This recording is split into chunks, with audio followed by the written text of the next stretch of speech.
Salam sejahtera saudara yang kekasih di dalam nama Tuhan Yesus Kristus. Kembali kita terus memikirkan pergumulan-pergumulan kita tentang memahami apa sesungguhnya arti pujian dan penyembahan yang tepat. Kita sudah membicarakan arti pujian dan penyembahan dan bagaimana seharusnya menyembah dengan jiwa, bukan sekedar emosi. Tapi ironisnya, justru puji-pujian sekarang diwarnai dan didominasi hanya dalam ukuran-ukuran emosi, dan itu yang dinikmati. Akibatnya, semakin banyak orang memuji-muji dalam pengertian menyanyi-nyanyi lagu gereja, tetapi tidak banyak perubahan dalam karakter, dalam jiwa, dalam hidupnya sehari-hari. Ironis, tapi itulah kenyataan yang tak terbantah. Karena itu, tidak heran di waktu lampau pun, Yesus sangat keras menyikapi perilaku orang Israel dalam beribadah, dalam memuji Tuhan. Mereka memuji-muji tetapi dikritik oleh Tuhan. Mereka memuji-muji tapi sesungguhnya mereka jauh dari apa yang Tuhan kehendaki. Matius pasal 15 ayat 7 sampai 9. Demikian firman Tuhan. Matius pasal 15 7 sampai 9. Hai orang-orang munafik, benarlah nubuat Yesaya tentang kamu.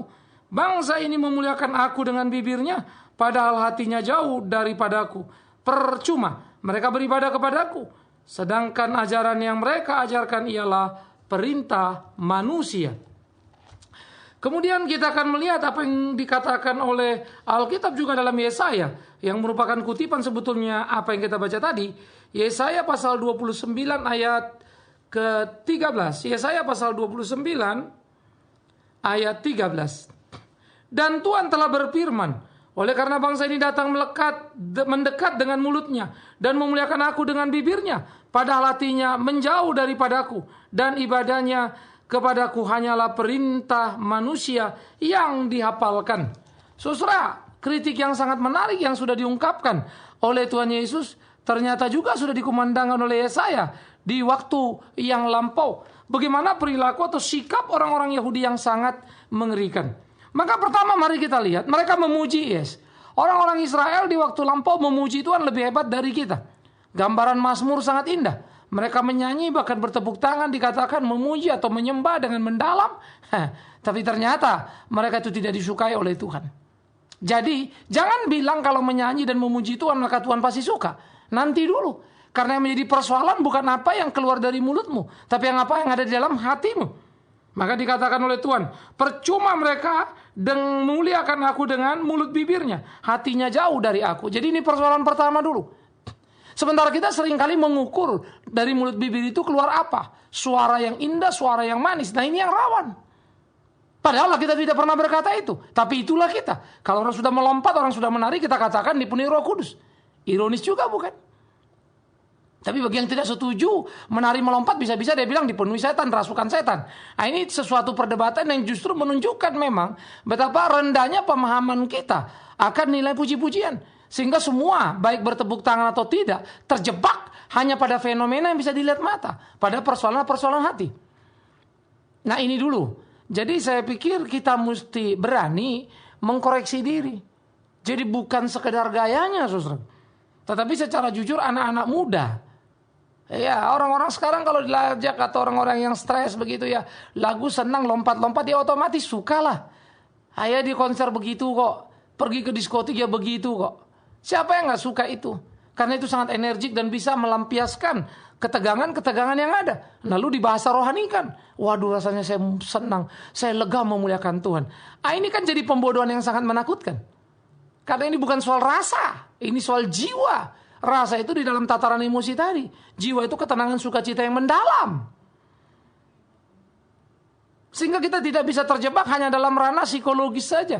Ranah perasaan tadi. Tapi mendalam. Di dalam personal relationship kita dengan Tuhan. Ini soal jiwa, soal ketenangan. Yang bisa membuat Anda menjadi rasa bersyukur, bersukacita dan kuat menghadapi kehidupan ini. Ya. Jadi ini juga perlu dipahami baik-baik saudaraku. Karena apalah gunanya saudara nyanyi, melompat-lompat memuji Tuhan, tapi Tuhan enak melihat kita istilahnya ya. Sehingga berlakulah Matius 7 itu tidak setiap orang menyebut namaku Tuhan, Tuhan masuk surga. Tapi mereka yang melakukan kehendakku.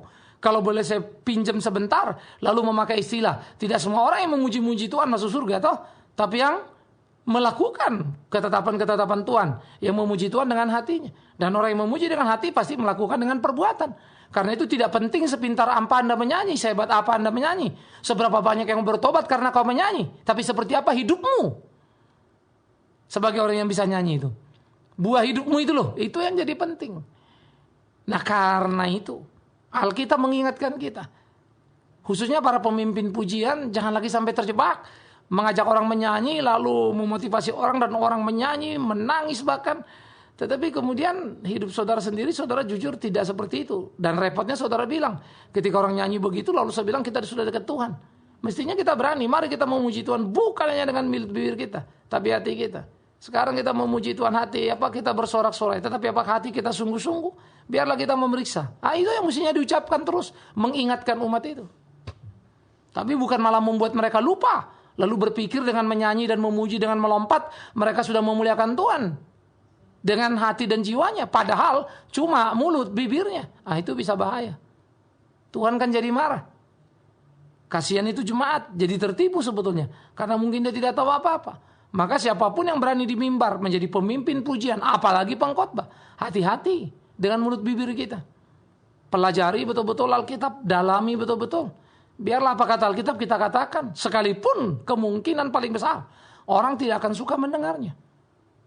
Karena benar, tegas dan jelas. Sementara orang suka abu-abu. Maka Tuhan mengkritik, hai orang-orang munafik. Itulah beragama ini repotnya. Kita terjebak dalam kemunafikan. Perlu sebuah keseriusan saudaraku. Ya. Oleh karena itu, tiap siapapun memuji memuliakan Tuhan harus dilihat hidupnya. Satu waktu ada satu orang datang sama saya lalu bilang, aduh Pak, si Anu itu loh. Dia kalau mimpin pujian kita semua nangis. Kita merasa dekat Kristus, kata mereka. Tetapi sekarang dia cerai, lalu menikah lagi. Cerai hidup, nikah lagi. Gimana ini Pak? Kita kaget. Saudara-saudara, semua orang kaget. Karena berpikir dia memuji bisa membuat orang menangis, pasti dia suci dong. Dia hebat dong, dia dipakai Roh Kudus dong. Sayang, entah kenapa orang Kristen mendadak jadi bodoh kalau sudah beragama. Terlalu banyak penyanyi di kolong dunia ini tidak perlu Kristen. Kalau dia menyanyikan bahkan tidak perlu lagu gereja. Lagu-lagu dunia, lagu-lagu yang sedih, kita nangis. Waktu masih muda saya suka nonton film India. Kalau sudah belum sedih dia nangis sambil muter-muter nyari-nyari gitu ya. Air matanya bercucur. Ya saya juga ikut jadi nangis. Haru. Drama-drama Mandarin di waktu lampau, cerita tentang keluarga, kepedihan. Lalu ada background musiknya dia nyanyi, kita nangis juga. Apa bedanya? Satu bilang itu kan nangis karena perasaan, ini kan dengan Tuhan. Sama. Cuma judulnya yang berubah. Kita bawa-bawa pada Tuhan. Tapi yang bermain sebetulnya emosi kita. Itu sebab apakah perubahan hidup kita menjadi berubah? Saya nonton, saya nangis. Ya, nonton Ratapan Anak Tiri kita nangis. Ingat hati-hatilah ibu tiri berat. Tapi sebagai anak saya tidak baik-baik juga pada orang tua saya. Hanya karena nonton itu. Ya, padahal kan kalau dapat istilahnya orang tua tiri kan sedih amat. Nah, saya tidak menjadi baik dengan orang tua kandung saya. Saya nonton bagaimana pergumulan perjuangan seorang ibu. Sedih banget. Tapi saya kemudian sama lagi. Saya kagum, saya nonton ibu itu kasihan. Tapi saya juga tidak menjadi baik. Anak yang baik di depan ibu saya. Saya anak yang menyusahkan. Mari kita jujur kan gitu ya. Begitu juga kita dalam beribadah ini. Apakah kemudian kita jadi baik dan benar? Ya kita jujurlah. Apakah kemudian mereka yang memimpin memuji hebat itu hidupnya jadi benar? Hati-hatilah, gampang dilihat itu. Pohon dikenal dari buahnya, bukan jingkrakannya, bukan puji-pujiannya. Jadi awas. Percuma kau memuji memuliakan nama Tuhan, tapi hatimu tidak kepadanya, kau tidak melakukan apa kehendaknya.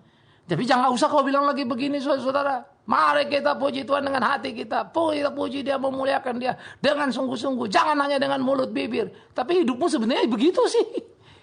Ya kalau di atas mimbar kan gak bisa kelihatan. Di ruang gereja jemaat nyanyi kan gak bisa kelihatan. Sehari-harinya. Nah karena itu kita harus jujur. Ya harus jujur pada diri ya. Supaya jangan nanti sampai kita kaget ketemu Tuhan ditolak kan repot seserah. Tapi mau ulangin lagi merimain kehidupan mana bisa. Karena itu berhati-hatilah. Hiduplah sesuai kehendak Allah itu. Lakukanlah apa yang menjadi ketetapan-ketetapannya.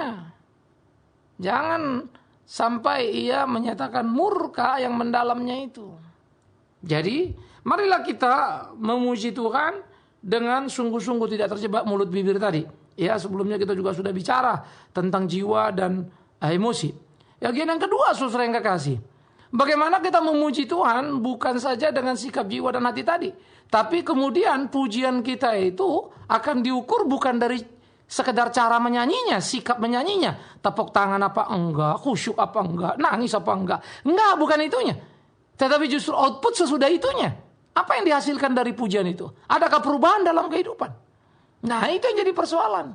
Adakah perubahan dalam kehidupan atau tidak? Ya, itu harus tampak lagi seperti saya selalu katakan. Orang yang memuji Tuhan akan tampak dalam kehidupannya. Orang yang betul-betul memuji dan memuliakan Tuhan tampak dalam kehidupannya. Hidupnya sangat memuliakan Tuhan. Dengar baik-baik. Terlalu banyak pemuji bawa-bawa nama Tuhan. Urusannya semua uang. Terlalu banyak pemuji bawa-bawa nama Tuhan. Urusannya semua soal dompet, soal kehormatan. Nah, ini yang ironis. Lalu kita mencari berbagai-bagai alasan. Menyebut ini berkat Tuhan, itu berkat Tuhan. Tapi hidup kita sendiri gak jadi berkat bagi sesama. Kita cuma cari-cari berkat terus. Nah, itu juga salah kan. Nah, kita mesti hati-hati. Nah, karena itulah sebetulnya bagaimana hidup yang memuliakan Tuhan harus dilakoni dengan sikap yang pas, yang benar. Ya, ini menjadi penting saudaraku, supaya kita tidak terjebak lagi seperti yang saya katakan tadi pada tempat-tempat atau situasi yang salah. Nah, lakukanlah apa yang menjadi kehendak Tuhan dalam kehidupan ini. Sungguh-sungguh memuliakan namanya. Sungguh-sungguh melakukan kehendaknya. Alangkah indahnya. Nah, itu perlu.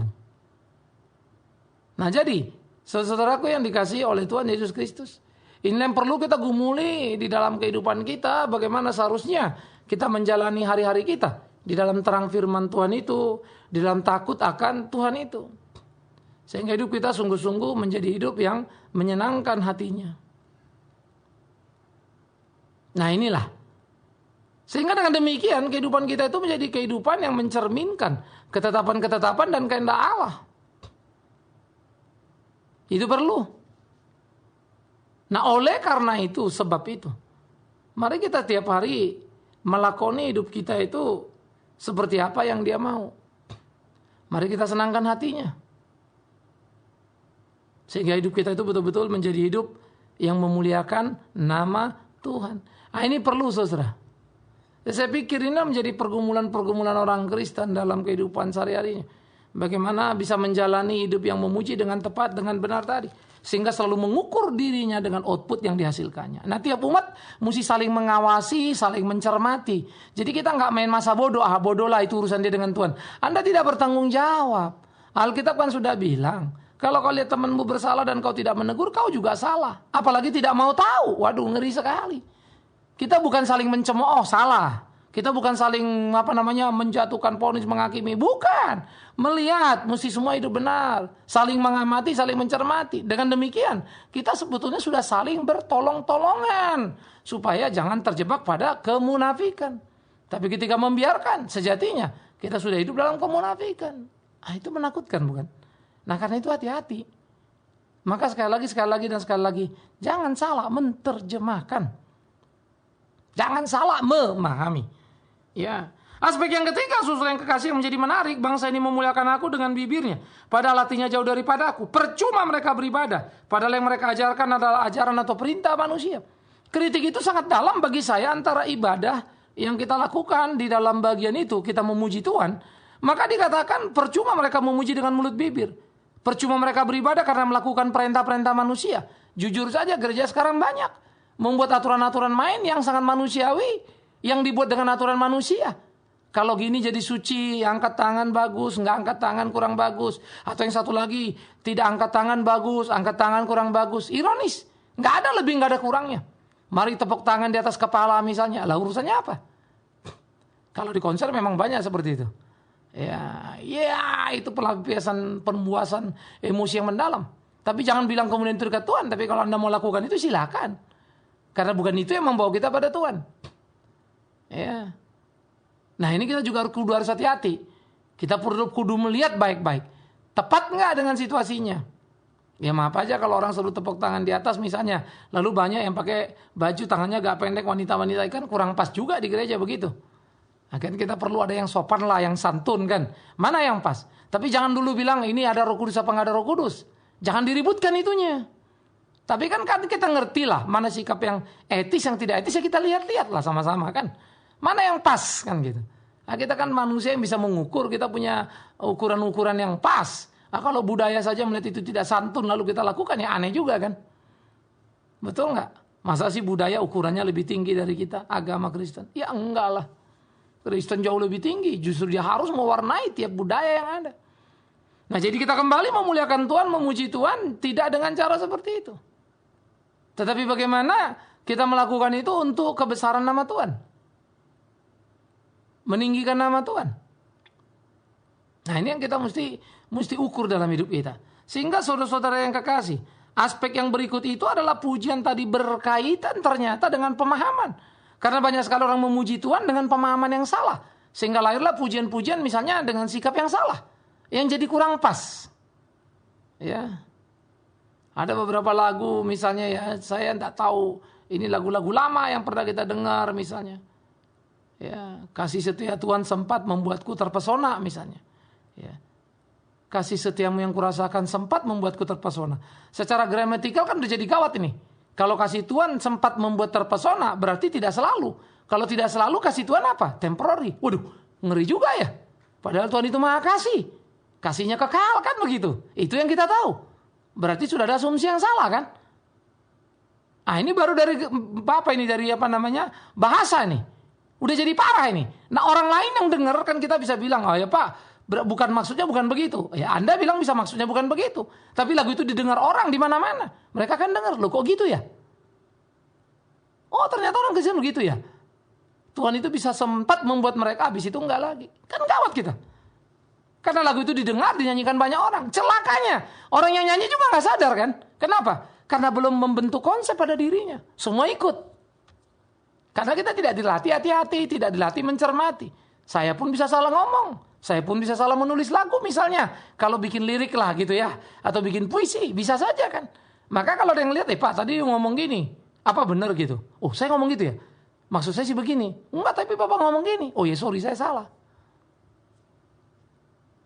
Jadi di dalam pujian tadi, bagaimana kita bisa mengatakan memuliakan Tuhan, tapi dengan sikap atau pengajaran konsep yang salah tadi. Kalau kita bilang kasih setiamu yang kurasakan sempat membuatku terpesona, kita bukan memuliakan Tuhan, itu mau menghina Tuhan. Masa kasih Tuhan bersifat sementara? Kan gitu. Kalau pemahaman-pemahaman kita seperti ini kan gawat saudara. Kalau lagu-lagu itu menceritakan setiap apa yang kita butuhkan langsung beres, pasti jadi, pasti apa. Padahal nggak tentu di Alkitab begitu. Itu kan bukan ajaran Alkitab. Tidak semua yang kita inginkan itu baik. Tapi semua yang Tuhan tetapkan itu baik. Kan gitu. Sehingga kepasrahan, kebergantungan sama Tuhannya mana? Nah jadi konsep-konsep seperti ini sangat penting. Pergumulan-pergumulan yang dipahami dalam pemahaman ajaran yang tepat. Karena itu ironis sekali kalau orang Kristen mengabaikan ajaran. Lalu bilang, ya saya memang tidak ada karunia ajaran. Cuman karunia memusik. Oh saya nggak ada karunia ajaran. Cuman karunia penyembuhan. Ngawur itu. Semua orang Kristen harus tahu ajaran yang benar. Nanti Tuhan akan tambahkan karunia. Entah memuji, entah apa itu urusan suran lah itu. Apa yang mau dikasih? Mau berdoa orang sakit sembuh urusan Tuhan. Tapi ajaran. Kalau saudara nggak tahu. Siapa Tuhan yang menyembuhkan itu? Bagaimana saudara menyembuhkan orang? Aneh bin ajaib itu buat saya. Iya kan? Nah perlu kehati-hatian lagi. Gitu loh saudara. Sehingga dengan demikian kita itu hidup indah sekali. Mendalami, memahami dengan tepat, jelas dan benar. Tidak spekulatif apalagi salah memahami. Salah menerjemahkan. Sehingga bukan lagi menurut ukuran Alkitab. Marilah kita memuji dengan ajaran yang benar tadi. Marilah kita memuji dengan jiwa dan tidak terjebak aja dengan emosi saja. Marilah kita memuji yang kemudian pujian kita itu bisa dilihat orang dalam kehidupan sehari-hari kita. Bahwa kita memang seorang pemuji yang baik karena hidup kita memang baik. Kita bukan hamba materi. Bisakah? Ini pertanyaan harus dikembalikan kepada kita masing-masing. Dan tiap saudara yang mendengar juga jangan jadi terbodoh-bodoh dalam arti kata mau saja terus dibodoh-bodohin. Nah, saudara mesti belajar pintar karena urusan ke surga bukan urusan satu kelompok keluarga atau satu kelompok gereja. Urusan ke surga itu kan urusan pribadi-pribadi. Iya dong saudara-saudara ya. Jangan sampai saudara jadi pribadi yang kemudian dimarahi Tuhan. Karena saudara tidak pernah peka dan tertipu dalam perjalanan keimanan. Nah, jadilah pribadi yang matang. Ada di tempat yang benar. Angkat kaki dari tempat yang salah. Tapi berusaha untuk merubah di tempat di mana Anda ada. Syukur. Kalau mereka yang diomongin mau berubah, puji Tuhan.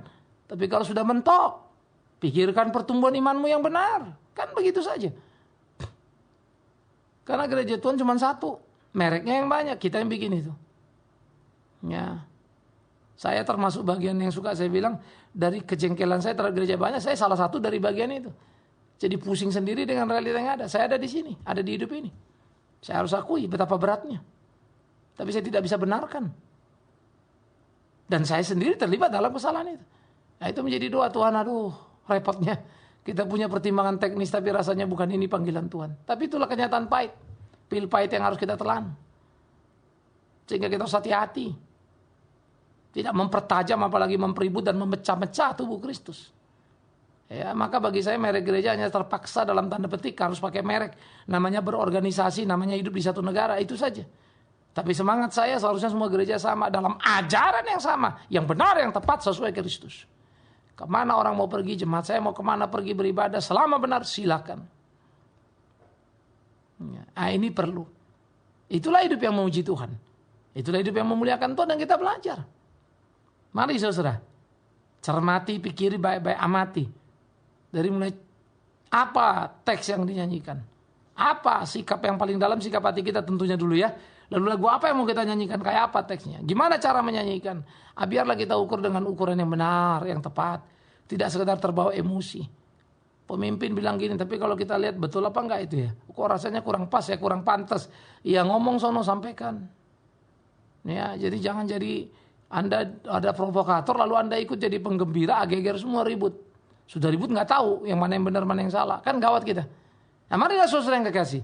Di sini kita menemukan kesejatian kebenaran di dalam hidup pengikut Tuhan. Kiranya tiap pujian yang kita naikkan makin hari, makin diperkenan oleh Tuhan, makin menyenangkan Tuhan. Karena kita lakukan seturut dengan kehendaknya. Tuhan dipermuliakan. Tuhan menolong kita, Tuhan memimpin kita. Puji Tuhan. Amin. Baik saudaraku yang kekasih. Terus hidup memuji dengan tepat, dengan benar, menyenangkan Tuhan. Mari kita berdoa. Kami bersyukur, kami berterima kasih ya Tuhan untuk berkat-Mu dalam kehidupan kami. Terus tolong tuntun pimpin kami menjalani hari-hari kami, khususnya di dalam hidup sebagai umat yang memuji-Mu. Mampukan kami memuji bukan saja dengan cara yang benar, hati yang benar, tetapi didasari pada pemahaman yang benar. Karena itu, tolong kami mencintai tiap ajaran-Mu, tak terjebak pada kesalahan, tapi boleh menjadi agen kebenaran untuk puji hormat bagi nama Tuhan. Demi Yesus Kristus Tuhan kami yang hidup, kami berdoa, kami bersyukur pada Bapa di dalam sorga. Amin.